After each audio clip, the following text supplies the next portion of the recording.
기도하고 시작하겠습니다. 은혜가 풍성하신 하나님, 참으로 감사를 드립니다. 주님의 이름으로 저희들이 함께 모였습니다.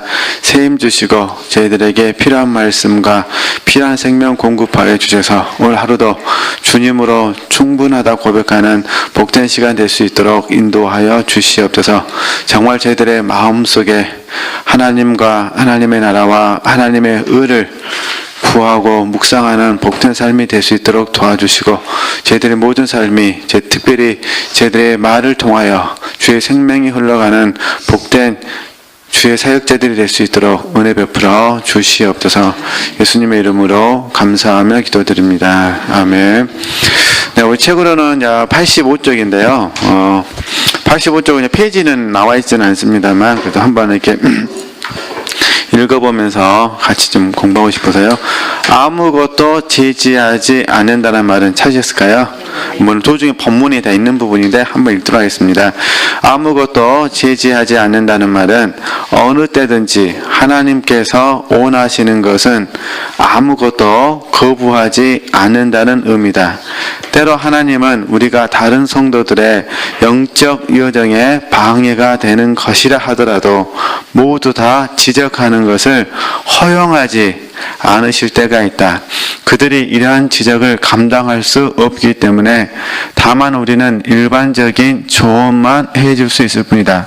그리스도께서 가버나움 사람들에게 하셨듯이 우리가 때로 곤란한 충고를 해야 한다 하더라도 주님께서는 그것을 지고 가야 할 사람에게 감당할 힘을 주신다. 이건 어떤 부분이냐면은, 자, 혹시 우리 지체들께서 A라는 분에게 조언을 하시거나 아니면 권면을 하시거나 때로는 강하게 충고를 하셔야 될 때가 있습니다. 때로는 훈육 차원에서 이렇게, 그래서 뭐라 해야 될까요? 훈육 차원에서 표현이 이상하지만은 하여튼 강한 어조로, 그죠? 강한 어조로 훈육해야 될 그런 경우가 있다. 그런 부분입니다. 이럴 때 어떻게 해야 되느냐? 그런 부분이에요. 물론 우리가 이제 갈라디아서 6장 1절에서 5절 말씀으로 적용하면은 온유한 심령이 돼야 되죠. 이 주제가 아니니까 그냥 빨리 넘어가겠습니다. 온유한 심령으로 우리는 해야 됩니다. 이게 온유한 심령으로 조언해야 되고, 온유한 심령으로 권면해야 되고, 온유한 심령으로 충고하고, 온유한 심령으로 훈육을 해야 됩니다. 물론 때로는 냉정하게 해야 될 때도 있겠죠. 때로는 냉정하게, 그다음에 그를 단호하게 이렇게 의사를 표현, 항상 온유한 심령으로 할 수는 없습니다. 그러나 우리가 배운 대로 온유한 심령으로 하되, 때로는 어떻게, 때로는 냉정할 때도 있고, 때로는요, 단호하게 할 때도 있겠죠. 그러나 이제 오늘 교재에서 말하고 싶은 부분은 뭐냐면은, 자, 풀어서 제가 설명해 드리면, 적과 밥을 구분하셔야 된다. 그런 부분입니다.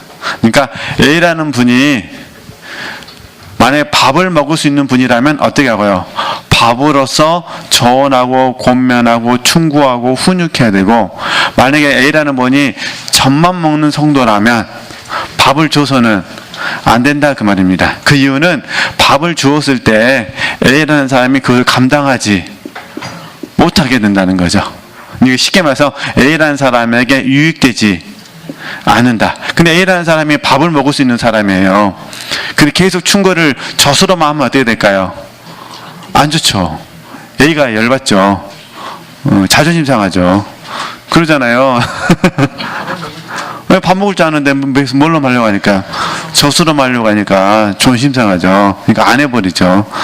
이게 어차피 유익되지 않는다 그 말입니다. 그래서 지금 이 이야기를 하는 겁니다. 그러니까 이게 좋은 부분이기 때문에 한번 잠깐 이렇게 한번 설명해 드려봤습니다. 그래서 저나 우리 지체들이 항상 힘써야 될 게 뭐냐면은, 젖하고 밥을 모두, 그죠?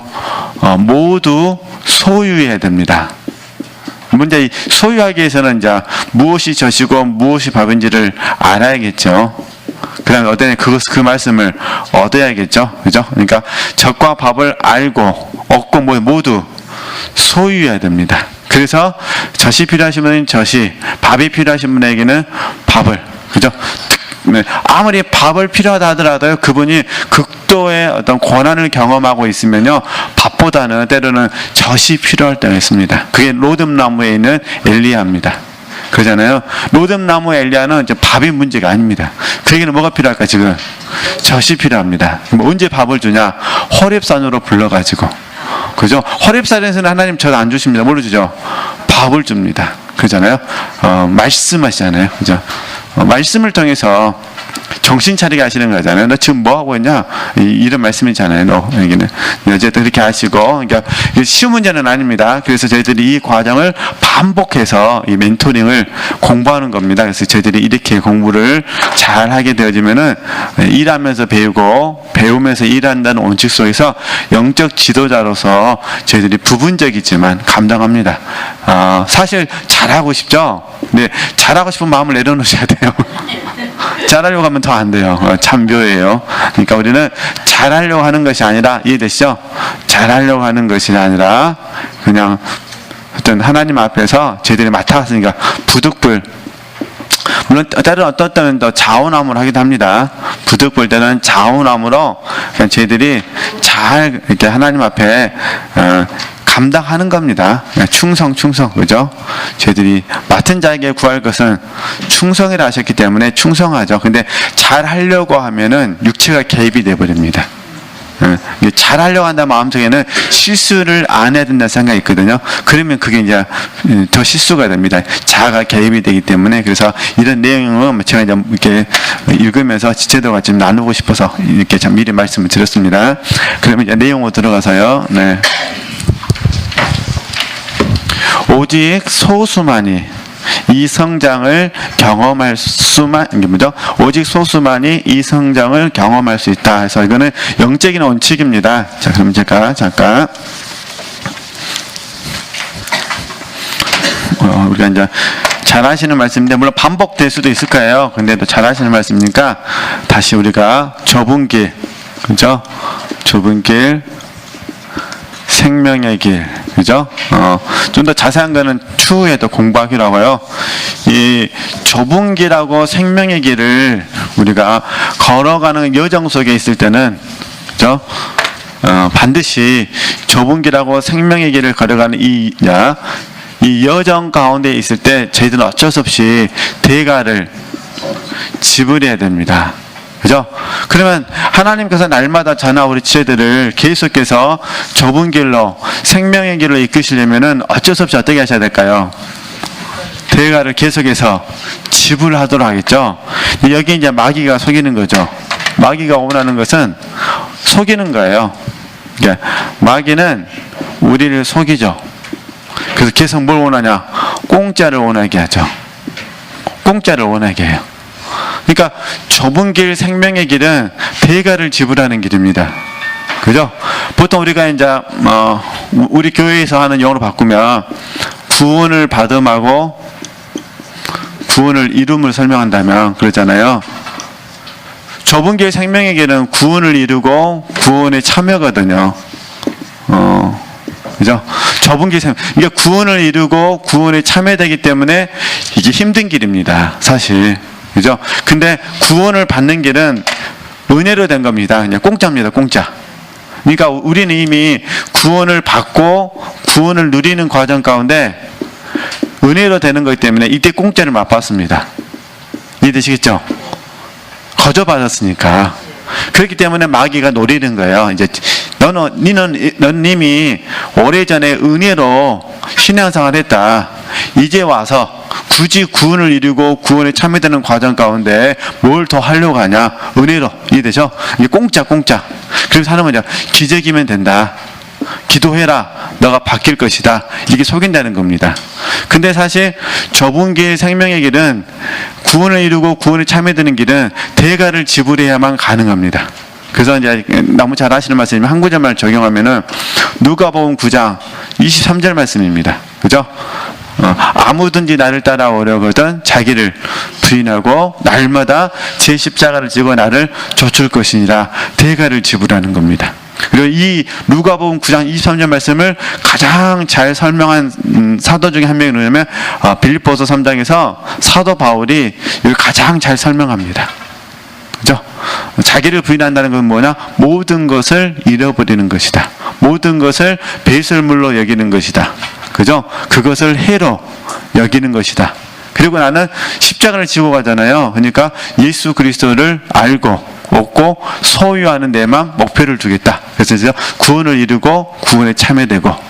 네, 그래서 이 교제에서는 지금 오직 소수만이 그분이에요. 오직 소수만이 이 성장을 경험할 수 있다는 게 좁은 길 생명의 길을 걸어간 사람은 그 많은 사람이 아니라 누구라는 거죠? 소수라는 거예요. 어쩔 수 없다는 부분이에요. 그러면 소수의 길을 걸어간 사람의 특징이 뭐냐? 대가 지불이 몸에 밴 사람이에요. 이 뜻이죠? 그럼 대가 지불은 어디에서 나오냐? 진리를 아는 지식하고 하나님을 아는 지식에서 나옵니다. 그러니까 진리를 알고 하나님을 알게 되면은 대가 지불을 사랑할 수밖에 없습니다. 그죠? 하나님은 진리 하나님이시고 하나님은 속성이 있으시잖아요. 사랑과 공의이시잖아요. 그죠? 그러니까 하나님은 사랑과 공의를 모두 갖고 계신 분이기 때문에 그 하나님을 알게 되면 사랑의 하나님도 사랑하게 되고 공의의 하나님도 사랑하게 되고, 그럼 어떻게 당연히 그 진리를 사랑할 수밖에 없잖아요. 그죠? 그래서 우리가 저는 그래서 사실 우리가 이 신앙생활하는 과정은 저나 우리 지체들이 생명의 길을 걷기로 뜻을 정하셨다면, 마음을 확정하셨다면 반드시 뭐 하셔야 돼요? 대가를 지불하셔야 돼요. 그죠? 그래서 이것은 이제 20세기에 버네포라는 신학자는 어떻게 말하냐면, 구원을 받는 것에 대해서는 값싼 구원이라고 부르고, 구원을 이루고 구원에 참여되는 것은 비싼 구원이라고 부릅니다. 그러니까 20세기 유럽의 기독교가 왜 무너졌느냐? 값싼 구원만 사모해서 그렇습니다. 이게 비싼 구원은 안 하려고 하고요. 어떤 거 말이죠? 값싼 구원. 이게 무슨 말이냐면 제자도가 없는 기독교가 된 겁니다. 그러니까 참된 기독교는 제자도가 있어야 됩니다. 이해되시겠죠? 그러니까 그래서 우리가 함께 주의 제자가 되기 위해서 열심히 지금 이 길을 걸어가고 있는 겁니다. 이게 스스로에게 가르쳐야 됩니다. 기적은 있으나 나는 기적을 목적하지는 않는다. 그러죠? 그러니까 우리는 날마다 하나님의 은혜를 구합니다. 하나님의 은혜가 없이는 하루도 살 수 없습니다. 그러나 하나님의 은혜 안에서 우리는 뭐 하느냐? 날마다 대가를 지불합니다. 그죠? 그래서 여기서 우리가 늘 배우는 편이 벗고 입음. 대가 지불을 그냥 딱 압축시키면은 벗고 뭐 하는 겁니까? 입는 겁니다. 이게 날마다 벗고 날마다 뭐 하는 거예요? 입는 거예요. 누가복음 9장 23절 말씀이 그대로 적용되는 거예요. 그죠? 날마다 자기를 뭐하고 부인하고 벗고, 날마다 십자가를 먹어요. 지고 입고. 이해되시죠? 이게 벗고 입고. 그래서 입을요. 근데 이 길을 지속적으로 가실 수 있는 분은 몇한 거죠? 소수에 불과하다. 그죠? 그래서 이 길을 걸어가신 분들은 은연중에 애로움을 느낍니다. 그죠? 애로움을 느껴요.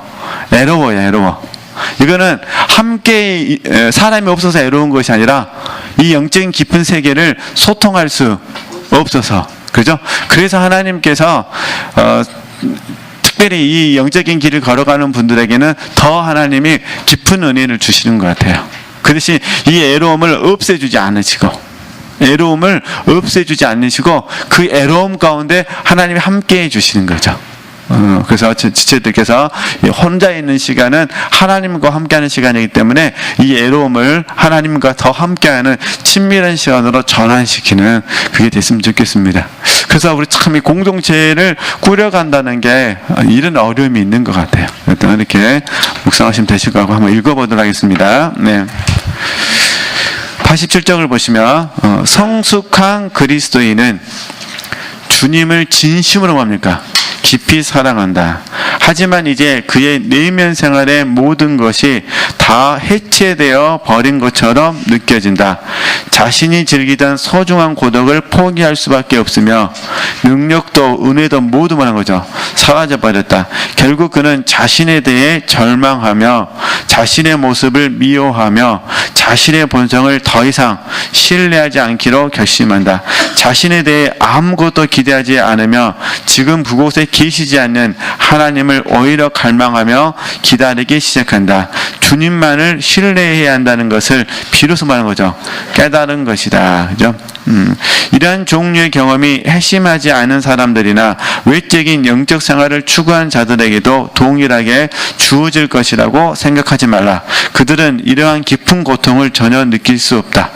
그들은 그러한 문제들에 대한 성령의 계시를 무시하며 소멸하고 있기 때문이다. 그러므로 나는 지금 유혹을 받아 진정한 그리스도인으로 검증되었고 시험을 받은 후 주를 위해 시험당할 만한 가치가 있다고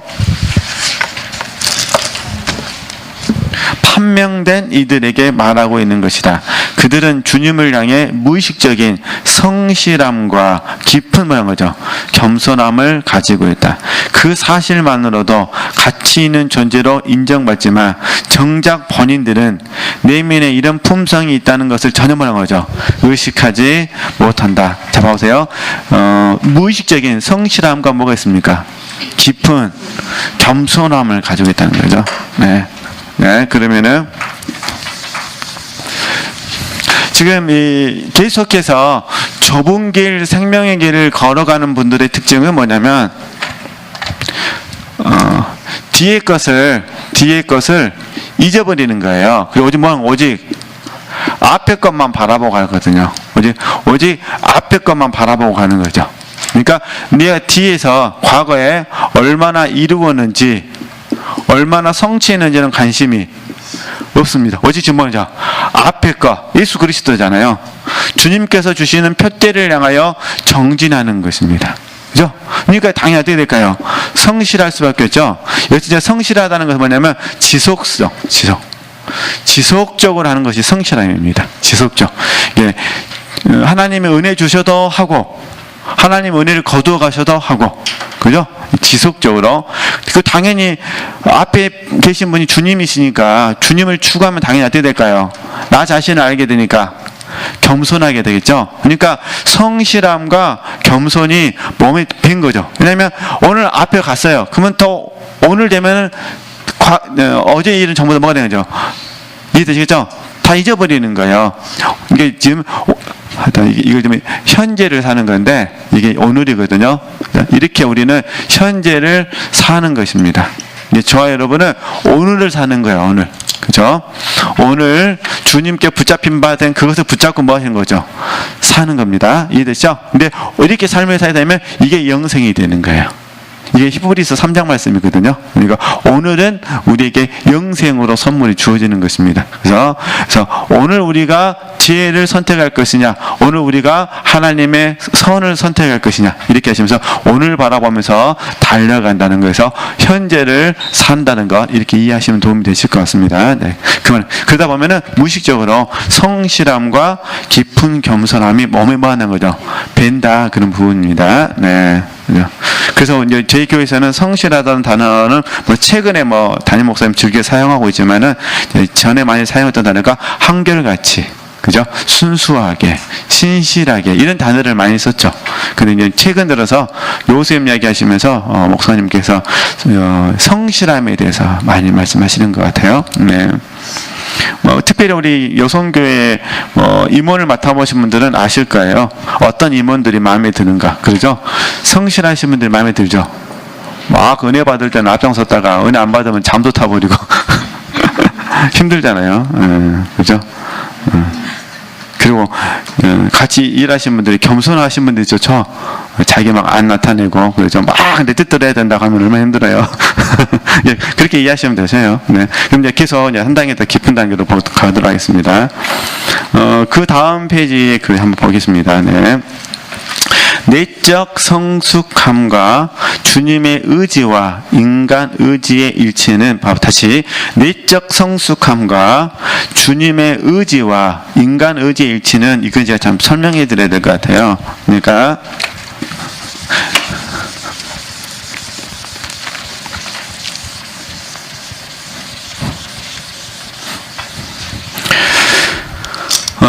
저희는 이제 보통 가르칠 때 영의 성장과 그다음에 혼의 성숙을 말합니다. 혼의 성숙은 인격입니다. 인격. 그다음에 몸의 변화라는 단어를 이렇게 약속을 했잖아요. 영은 성장하는 것이고 혼은 성숙하는 것이고 몸은 뭐 하는 것이다. 변화되는 것이다. 그래서 내적 성숙함이잖아요. 이거 같이 가는 거야. 내적 성숙함은. 그죠? 이게 영은 성장하고 혼은 뭐합니까? 성숙하고. 그죠? 이게 결국 혼이 성숙하나 이렇게 하시면 돼요. 앞에 다 설명했는데 벗고 입음이 잘 되어지는 것을 성숙이라 그럽니다. 벗고 입으면. 근데 많은 분들은 오해하셔가지고 성숙 그러면 뭐만 생각하냐면 온유함만 생각합니다. 아닙니다. 그죠? 그래서 제가 한꺼번에 설명해 드렸던 거예요. 온유한 심령으로 해야 될 때도 있고, 그죠? 때로는요, 엄하게 해야 될 때도 있고, 사도 바울은 디모데에게 고언합니다. 엄하게 꾸짖어라. 이해되시죠? 오늘날 그 말씀 순종해도 제가 우리 장로님들을 엄하게 꾸짖으면 장로님들은 아멘 할까요? 성질 나서 이제 저를 쫓아내버릴까요? 이해되시죠? 쉬운 문제가 아니에요. 근데 이제 특별히 잘못했을 경우에 어떤 경우에는 온유한 심령으로, 어떤 경우에는요, 엄하게. 그래서 사도 바울은 엄하게 교회들을 출교를 시켜버립니다. 처음에부터 출교하지는 않았겠죠. 처음에는 온유한 심령으로 권면했겠죠. 그래서 결국은 너무 교회에 해가 되니까 어떻게 합니까? 출교를 시키거든요. 이해되시죠? 네. 어떤 경우에는 그 사람하고 상종을 못하게 합니다. 절대 상종하지 말아라 이렇게. 그러니까 이제 우리가 잘 보셔야 돼요. 분별. 그래서 항상 기본적인 조건이 뭐냐면 성숙을 이야기할 때는 그 사람의 어떤 표정을 보는 것이 아니라 사랑으로 했는가를 보는 겁니다. 사랑으로 했는가, 그죠? 사랑으로 했는가. 네. 자, 그러면 다시 돌아가서 그러니까 성숙의 문제는 결국 뭐의 문제라는 거죠? 벗고 입음의 문제라는 거예요. 그죠? 벗고 입음. 네, 그래서 지체들께서 이 인격이란 부분에 대해서 너무 뭐라고 하죠? 지나치게 이상화하거나 신격화시키면 안 됩니다. 그러면 또 하나의 자아가 형성이 됩니다. 그죠? 다시 그러니까 우리는 영이 성장한 순간에 그 영의 계시를 통해서 우리 혼은 뭡니까? 계시의 기초에서 벗고 뭐는 거죠? 입는 겁니다. 그죠? 지금 성령께서 온유하라 그러면 강팍한 마음을 벗고 온유함을 입으면 됩니다. 지금 성령께서 단호하라 그러면 이해되죠? 나의 소심한 모습을 벗고 뭡니까? 단호함을 입어야 됩니다. 엄하게 꾸짖으라 그러면요, 엄하게 꾸짖지 못하는 내 자신의 자아를 벗고 엄하게 꾸짖는 모습으로 덧입어야 됩니다. 그걸 뭐라고 하죠? 성숙이라 부릅니다. 제 의미를 아시겠죠? 그러니까 그래서 사실 그 쉬운 문제는 아닙니다. 그래서 이 벗고 입음을 묵상할 때는 특별히 누군가에 대해서 잘못을 지적할 때, 당연히 잘못을 지적하게 되면 둘 중에 하나가 나온다니까요. 잘못했습니다. 회개가 나오거나 회개하지 않고 갈등이 더 깊어지는 게 됩니다. 이건 뭐 믿는 사람이다 안 믿는 사람은 다 마찬가지입니다. 그렇죠? 네. 요즘 학교 선생님들도 힘들다고 하잖아요. 지적을 잘 못하잖아요. 요즘은 학생들이 선생님 어떻게 해버리니까 어떻게 하지를 못해요. 지적 잘못했다가는 그냥 큰일 나니까. 그러니까 에라 모르겠다. 잘못해도 뭐 하는 거죠? 에라 모르겠다 그냥. 얼마나 힘들겠어요. 네. 지적. 근데 문제는 이거예요. 하나님께서 지적하라 하시면 뭐 해야 돼? 우리는요, 지적해야 돼. 근데 내가 지적을 못해요. 그죠? 그건 자아죠. 왜 지적하지 못할까요? 첫 번째, 욕먹기 싫어서. 이제 갈등하기 싫어서. 그죠? 두 번째, 주여 그럴 수 없습니다. 나는 지적 같은 거 나는 안 할랍니다. 이렇게 되는 거죠. 네. 결국 다 자아에서 나오는 거예요. 네. 물론 이게 적용 잘못하면 큰일 나죠. 하나님께서는 지적하라고도 안 했는데 내가 지적했다고 감동받아가지고 지적해버려가지고 하나님이 하셨다면 나는 뭐가 되는 거죠? 그죠? 거짓 선지자가 돼버리는 거니까.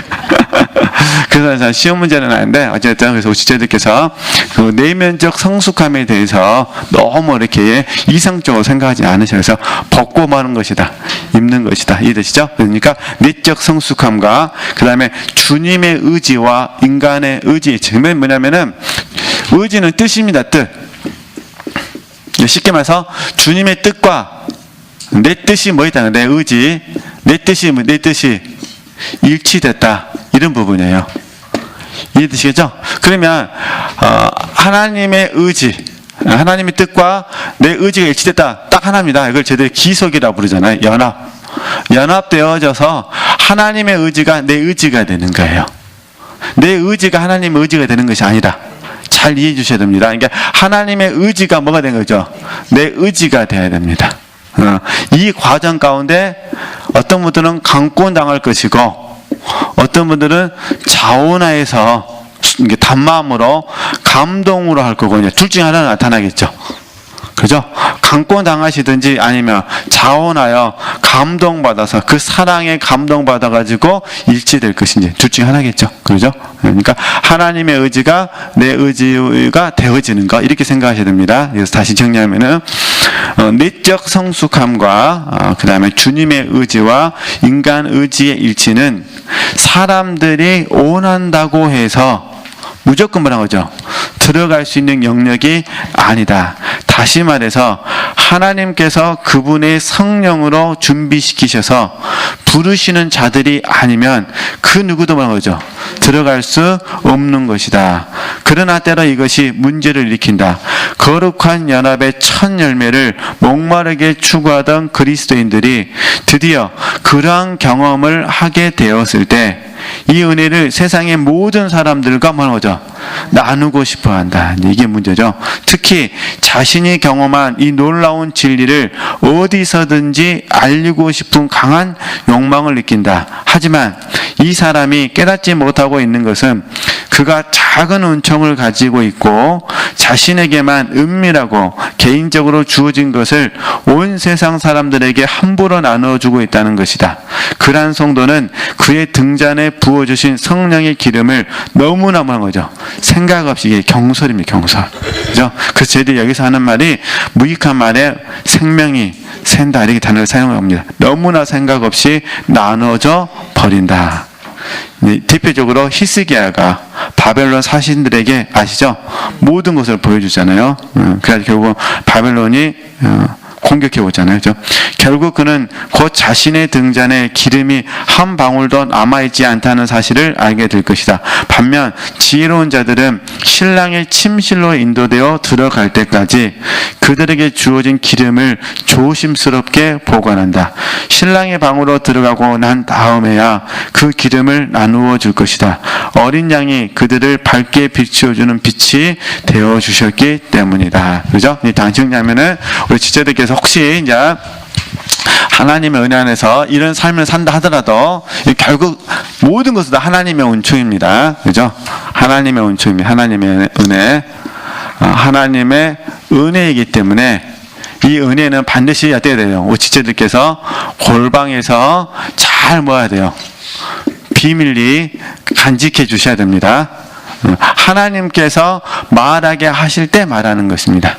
그죠? 내가 스스로 말하면 안 되시고, 그래서 생명이 말로 인해서 새어가지 않고 생명이 계속해서 보존될 수 있도록, 그 생명이 계속해서 충만할 수 있도록. 그래서 이 부분이 아가서 5장으로 적용되는 거예요. 이제 4장에서 여인이 칭찬을 받잖아요.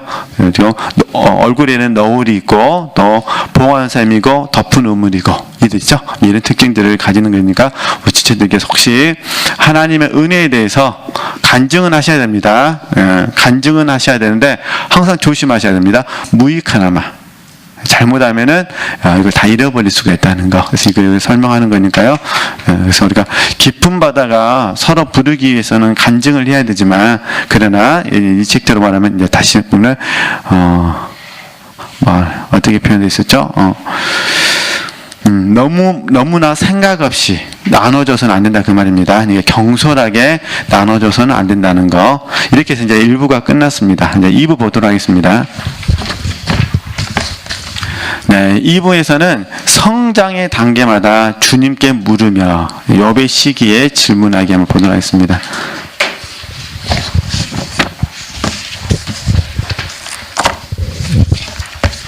제13장 그 제목을 보면 좀 제목이 재밌어요. 보면은 생존 본능으로 저항하는 것도 반역인가? 이 부분 좀 애매한 부분이 있는데 제가 한번 읽어가면서 설명을 하도록 하겠습니다. 네. 나는 이쯤에서 93쪽입니다. 나는 이쯤에서 이로의 말을 전하고 싶다. 내 말을 이해하기 위해서 먼저 하나님께 저항하는 데는 두 가지 방법이 있다는 것을 염두에 둘 필요가 있다. 하나는 자발적이고 고의적인 것으로 이런 종류의 저항은 하나님의 사역을 중단시킨다. 그러겠죠? 이때는 이제 못하는 것이 아니라 뭐 하는 겁니까? 안 하는 거니까, 그죠? 주님은 우리 인간의 자유의지를 침범하시지 않기 때문에 이런 자발적인 저항도 가능하다. 반면 다른 하나는 본성의 저항이라 할 수 있는 저항으로 의지와 관련되어 있긴 하지만 자발성은 뭐라는 거죠? 전혀 없다. 본성의 저항은 자신이 파멸되는 것에 대한 자연스러운 반감과 두려움으로 인간의 생존 본능을 가리킨다. 이 반감의 깊이를 측정하거나 우리 자신의 소멸에 대한 이 자연스러운 반발에 대한 평가는 일단 뒤로 미루자.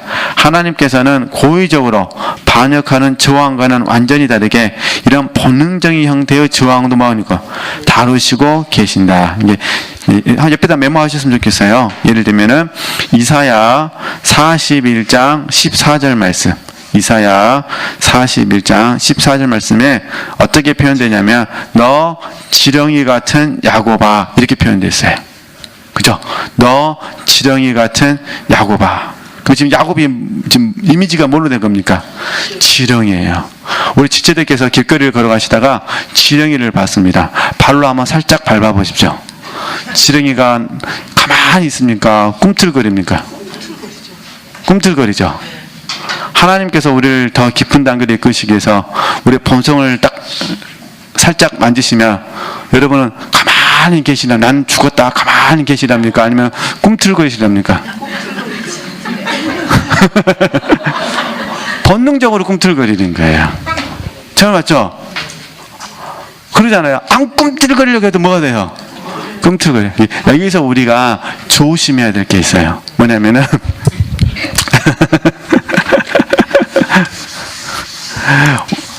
우리가 훈육을 하는 과정 가운데 저나 우리 지체들이 사실 하나님 앞에는 지렁이와 같죠. 하나님 우리를 다루시는데 지렁이가 지금 꿈틀거려야 정상이지 안 꿈틀거리면 죽은 겁니다. 맞죠? 아니 우리가 늘 배우시잖아요. 권한은 내게 뭐하냐 유익이다. 늘 배워요. 사실 권한은 늘 유익이다 배워도 어떠세요? 꿈틀거리세요? 안 꿈틀거리세요? 하여튼 움직여. 그죠? 우리의 생각이, 우리의 마음이 사실 우리의 의지가 지렁이처럼 꿈틀거린다는 거예요. 이건 우리 힘으로 고칠 수가 없어요. 이건 누구만 고칠 수가 있으실까요? 그 말이에요. 하나님께서 우리의 본성도 우리가 인식하지 못한 사이에 뭐 한다는 거죠? 고치신다는 거예요. 네. 이거는 우리는 몰라요. 하나님 하시는 거예요. 근데 우리는 뭘 할 수 있냐? 우리는 자발적으로 하나님 앞에 대항할 수는, 이건 할 수는 있다는 거예요. 이해되시죠? 그러니까 우리가 자발적으로 하나님 앞에 대항하지는 않을 수는 있지만 본능적인 입장에서 꿈틀거리는 부분까지는 우리가 어떻게 할 수 없다, 그런 부분입니다. 그래서 뭘 말씀드리고 싶냐면 우리 지체들께서 딱 아침에 눈을 떴는데 몸이 좀 안 좋아요. 컨디션이 안 좋아. 이러다가 내가 죽는 건 아닌가 이런 생각 들어와도 영성 안 됐다고 생각하시면 안 된다, 그 말입니다. 이해되시죠? 이건 자연스러운 말하는 거예요. 자연스러운 현상이라는 거예요. 이 현상이 들어오면 어떻게 하시면 돼요? 그냥 배운 대로 하나님께 맡기면 되는 거예요. 하나님 새 힘 주십시오. 이해되시죠? 하나님 새 힘 주셔야 됩니다. 그래야만 내가 감당할 수 있습니다. 이렇게 된다는 거예요. 어떻게 내가 50년 동안 훈련 받았는데 아직도 그냥 이거 하나 아닙니다. 우리는 가면 갈수록 이 현상은 더 나타납니다. 그죠? 줄어드는 것이 아니라 뭐 하는 거죠? 더 지금 우리 뭐 70 넘으신 권사님들도 계시지만은 권사님들 가끔씩 그런 생각 드시잖아요. 나는 이제 살 만큼 살았다. 나는 그냥 뭐죠? 오늘 죽어도 뭐하죠? 근데 진심이세요? 거짓이세요? 사실은 거짓이죠. 혼자 있으면 그런 말 별로 안 해요. 사랑하는 사람이 있거나 어린 양 할 수 있는 사람이 있으면 그러잖아요. 나는 이제 다 죽었다. 네 시대가 왔다 이러잖아요. 근데 사실은 안 죽어요. 죽긴 뭘 죽습니까? 주무실 때는 내일 눈 뜨리라고 이럴 때 제가 드리고 싶은 부분은 뭐냐면은 이게 본성적인 부분에 있어서 우리는 꿈틀거림이 있을 때 우리가 비난하지 않으셨으면 좋겠다 그런 부분이에요. 그럼 뭘 해야 될까요? 여기 이제 이해하는 마음이 생기는 거죠. 그죠? 비난하고 판단하는 것이 아니라 당연히 어떤 마음 들겠습니까? 이해가 되는 거예요. 그냥 그 모습을 그대로 뭐 하는 거죠? 받아들이는, 그 대신 합리화를 이해하는데 뭘 하면 안 돼요? 합리화를 하면 안 됩니다. 그러면 큰일 납니다. 합리화가 되면 어떻게 되느냐? 여기서부터 정체가 찾아옵니다. 합리화가 되면. 사실 우리가 늘 배우셨듯이 사도 바울은 약점이 있었잖아요. 그러잖아요. 근데 사도 바울은 약점하고 타협하지는 않거든요. 그럼 어떻게 합니까? 약점이 있을 때마다 하나님을 더 의뢰하잖아요. 그죠? 세임 주십시오. 내가 세임 주셔서 하나님, 내가 오늘 목요일에 참석해가지고 내가 오늘 더 하나님의 은혜를 받겠습니다. 이래야 되잖아요. 아이고, 나 이제 다 늙어버렸네. 나 이제 죽게 생겼네. 아이고, 그냥 오늘 그냥 목요일에 신난다. 이러면 안 된다는 거예요. 그럼 뭐가 된 거죠? 타협이 되고 약점하고 타협이 돼버린 거예요. 그럼 이게 이제 한 번, 두 번, 세 번 받으면 어떻게 될까요? 금방 한 달 가버립니다. 그죠? 그러면 이제 목요일 날에 이제 목요일에 안 오는 것이 이제 몸에 핍니다. 습관이 돼요. 처음에 한 번 빠지면은 좀 이상해요. 왜냐면 늘 왔던 곳인데 안 가니까 이제 두 번 빠지면 접시 이제 적응이 돼요. 세 번 빠지면 더 적응이 돼요. 네 번 빠지면 이제 간다는 것이 이상해요. 몸이 그렇게 된다니까요. 이럴 때 어떻게 하셔야 돼요? 얼른 타협하시면 안 되고 뒤로 물러가면 안 됩니다. 이럴 때만 하나님 앞에 기도해야 됩니다. 하나님, 이게 내게 연약함인데 하나님 힘 주셔가지고 오늘 잘 갈 수 있도록 도와주옵소서. 내가 목요일 시간에 졸더라도 내가 가겠습니다. 이렇게 하셔야 돼요. 졸면 감사하면 되잖아요. 졸더라도 가겠습니까? 졸더라도 와서 조셨으니까 아멘 하면 되죠. 만약 안 졸면 어떻게 돼요? 안 졸면은 감사합니다. 안 졸게 하셔서 감사합니다. 그러니까 저는 이제 그 생각이 들어요. 저도 마찬가지고 사실 저희들이 아무리 영성훈련을 오래 해도 본성적으로 가져오는, 이해되죠? 본성이 가져다주는 두려움은 어쩔 수가 없어요. 그죠? 그러니까 죽음도 사실 아무리 우리가 믿음 안에서 죽음이 정말 하나님 나라에 들어가는 관문이라 한다 하더라도 정작 죽음 앞에서는 어떤 마음이 들까요? 두렵죠. 사실 헛된 마음이 들어오는데 전도서 말씀이 확 생각이 나요. 헛되더. 그러니까 우리 가끔씩 우리 연세 많으신 권사님들이나 장로님들이, 특히 장로님들 대부분 은퇴하시잖아요. 안 하신 분도 계시지만, 물론 자영업자분들이 은퇴가 없지만, 그러느냐 보통 공직생활 하셨던 분들은 다 은퇴하시잖아요. 어느 날 갑자기 허무한 생각이 들어죠. 이것도 전부 다 부질 없구나. 그거는 본성적인 것인 거예요. 만약 의지적으로 한 것이 아니라 그걸 좀 구분해 주셨으면 좋겠습니다. 그래서 너 지렁이 같은 야곱아, 안 믿어주시면은 지렁이를 한 번씩 밟아보셔야 돼요.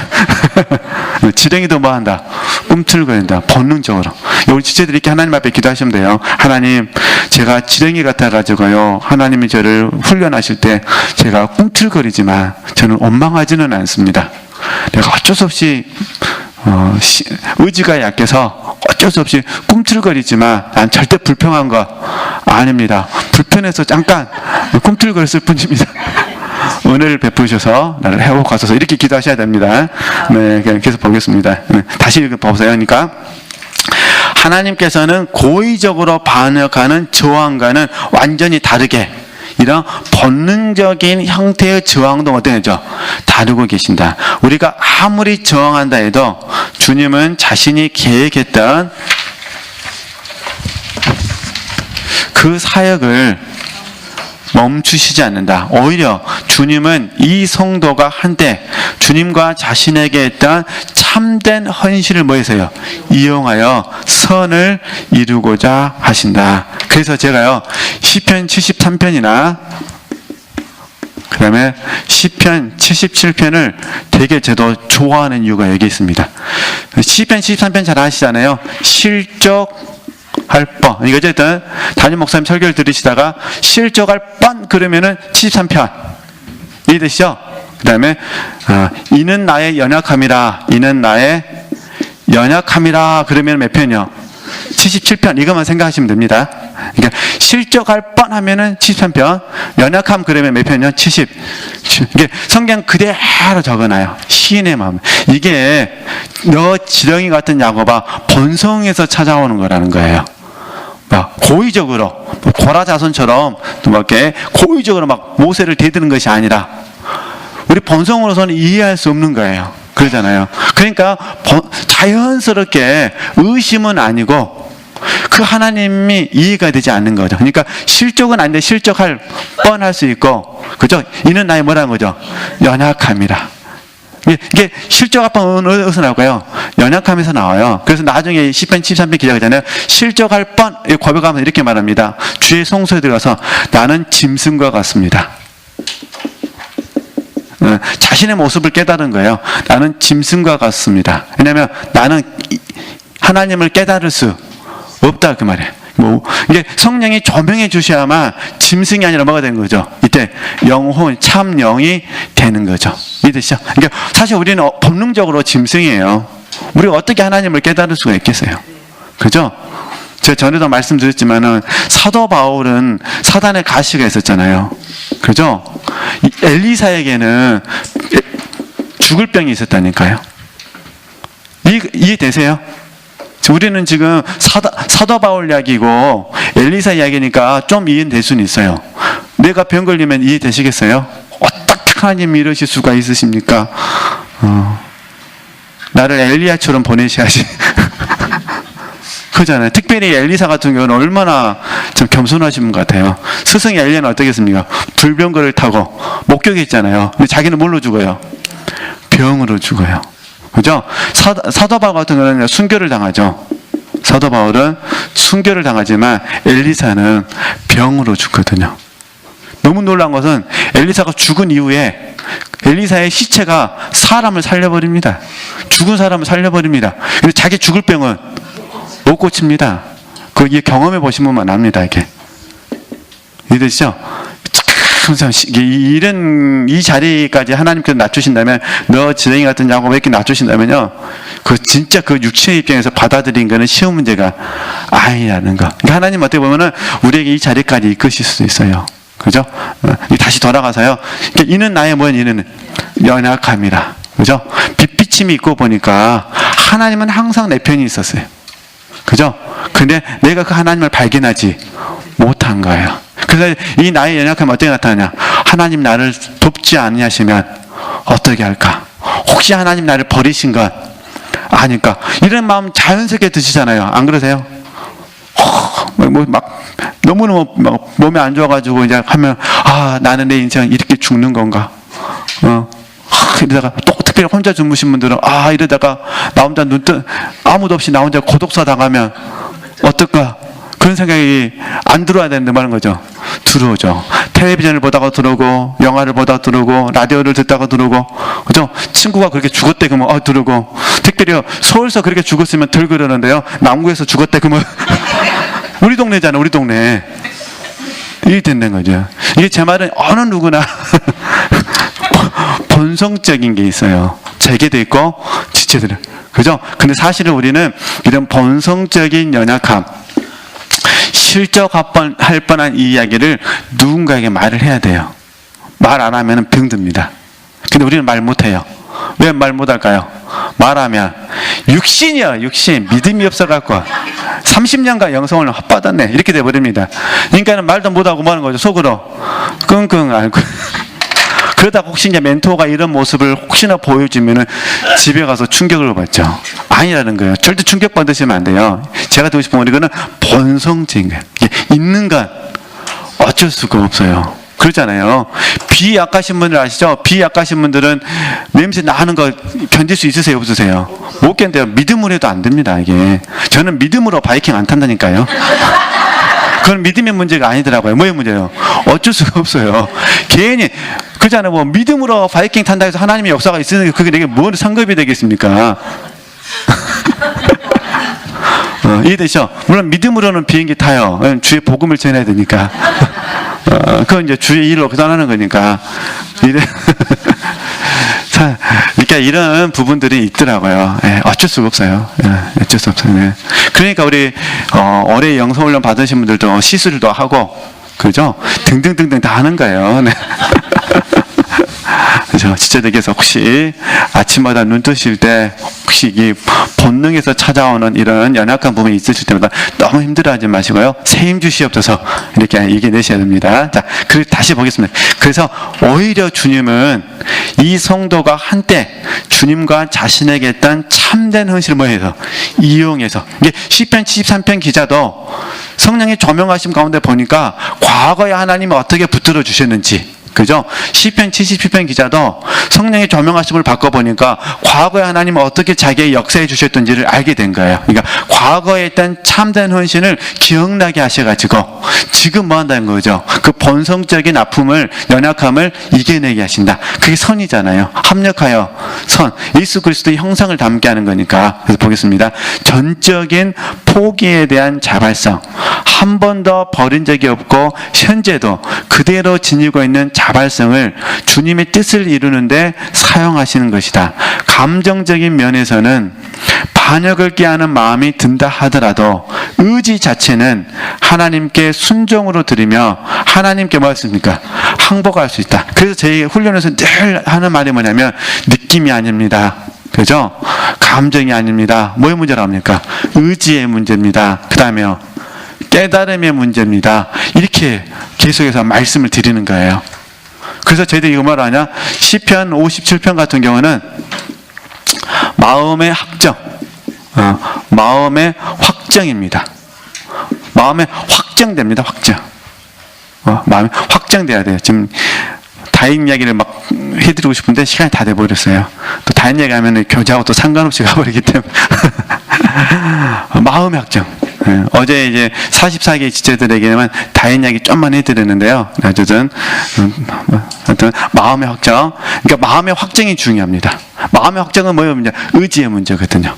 그죠? 그 다음에 깨달음의 문제거든요. 그러니까 사실 어느 누구나 느낌하고 감정에 사로잡히면요, 이 책대로 표현해 드리면 있잖아요. 반역을 꾀하는 마음이 든다니까요. 반역. 그러니까 하나님께 먹고 싶어요. 반발이 생기는 거예요. 하나님께 막 대들고 싶은 거예요. 그죠? 막 세상에 이러실 수가 있냐고요. 반발하고 싶은 거죠. 그러나 우리는 이걸 다스리고 뭐하는 거죠? 의지를 할 수 있다. 그 말입니다. 그러니까 뭐 계속 보겠습니다. 그리스도인이 생존 본능까지 포기하는 의지의 복종은 그 영혼 깊숙한 곳 어딘가에 숨겨져 있어 종종 자신도 인식하지 못한 채 오직 하나님의 눈에만 보이는 경우가 있다. 나는 그동안 이것을 하나님의 손의 통로라 불러왔다.